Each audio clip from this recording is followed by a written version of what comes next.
بسم الله الرحمن الرحيم. اللهم صل وسلم وبارك على سيدنا محمد وعلى آله وصحبه وسلم تسليما كثيرا. السلام عليكم ورحمة الله وبركاته. يا رب دايما تكونوا بخير وفي أحسن حال. معنا إن شاء الله في الفيديو ده تلفزيون ATA 21 بوصة صيني. مشكلة الجهاز إن هو بيصدر صوت أو بيخرج صوت من السماعات، صوت غريب شوية. هشغل كده الجهاز نسمع بعض كده الصوت اللي بيخرجه الجهاز. كده شغل، نقرب كده التليفون نسمع الصوت. ده كده صوت الجهاز لما الجهاز بيشتغل. لو ضغطنا بريست تشغيل الصوت بيروح، ولكن الجهاز لما بنوصل عندنا اوديو فيديو مفيش عندنا صوت خارج عندي هنا في السماعات في الجهاز. نفتح كده الجهاز ونشوف مع بعض كده المشكلة هتطلع من ايه. كده انا نفضت الشاسيه من التراب وحررت عندي السكوتات عشان نشوف مع بعض كده. هنا ايس الصوت هي موجودة عندنا في الجهاز دوت. رقم كام؟ رقم CD 75 22. طيب انا اول حاجة عملتها دلوقتي هنا عدت لحامات على الصوت، علشان في عندنا رجلين ولا حاجة فاصلة لحامات ممكن تعمل معانا في الصوت.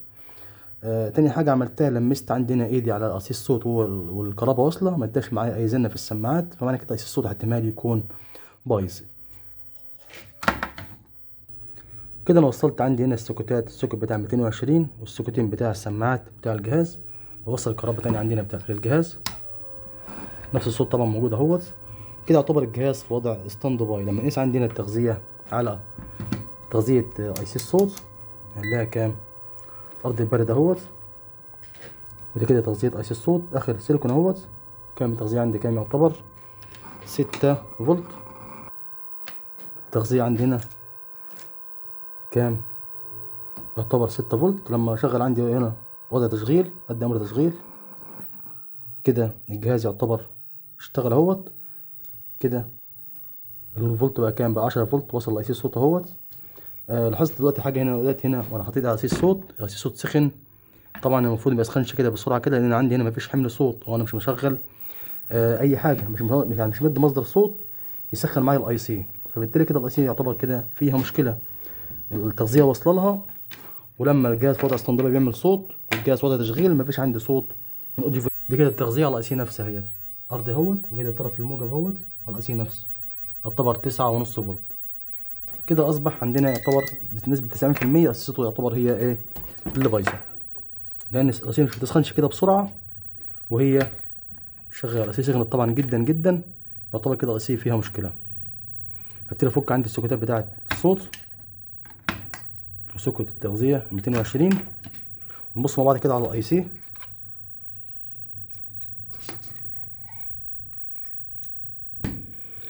طبعا الوقت اللي لاحظت عندي هنا في الاي سي اثار تلف اهيت. هنكبر كده الصوره نشوف مع بعض. لو تلاحظ هتلاقي عندك هنا عندي هنا في الاي سي اهوت جسم الاي سي الجزء دوت في عندي هنا يعتبر الشرخ اهوت، يعتبر شرخ اهوت. كده يعتبر الاي سي يعتبر منفجر، او كده يعتبر الاي سي فعلا تالف. ده كده اكتر حاجه تبين ان الاي سي تالف، ان يكون شكله كده فيه منفجر، او حتى فيه اثار دخان، او اي اثار لتلف في الاي سي. كده ابتدي اشفط عندي الاي سي اللي هي البايظه ديت، رجل رجل كده بالشفاط كوبة اللحام.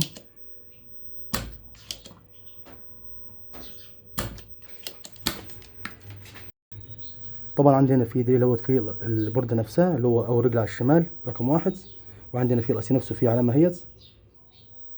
في ركب الاي سي مكانه كده، ونثبت المسمار. بعد كده نثبت بايه؟ بالقصدير. نثبت المسمار الاول.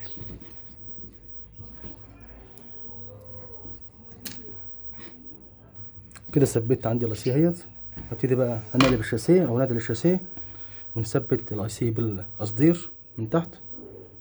هبتدي اثبت رجل الاي سي بالقصدير.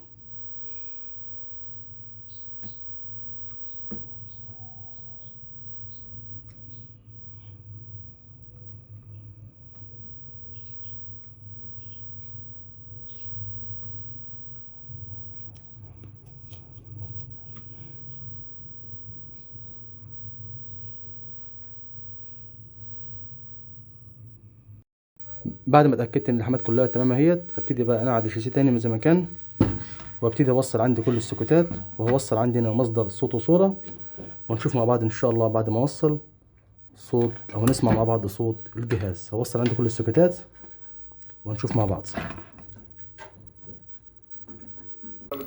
كده انا وصلت كل السوكيتات اللي ركبتها كلها مكانها، ووصلت عندي هنا رسيفر اهوت بالتلفزيون، وكده يعتبر الصوت شغال. نشوف مع بعض كده اهوت، نعلي الصوت كده من الرسيفر. دي الجافة. طب والمقاومة اللي 200 400 800 1000. طب هل يا ترى لو رحت اشتريت صنفرة 60 اشتريت صنفرة 120 مين أنعم؟ كلما زاد رقم الصنفرة زادت النعومة. كده كلمت الصوت، كده يعتبر الجهاز الحمد لله اشتغل معانا زي ما شفنا مع بعض. كده كان العطل او كان سبب المشكله هو اي سي الصوت. بكده نكون وصلنا لنهايه الفيديو. شكرا لكم والسلام عليكم ورحمه الله وبركاته.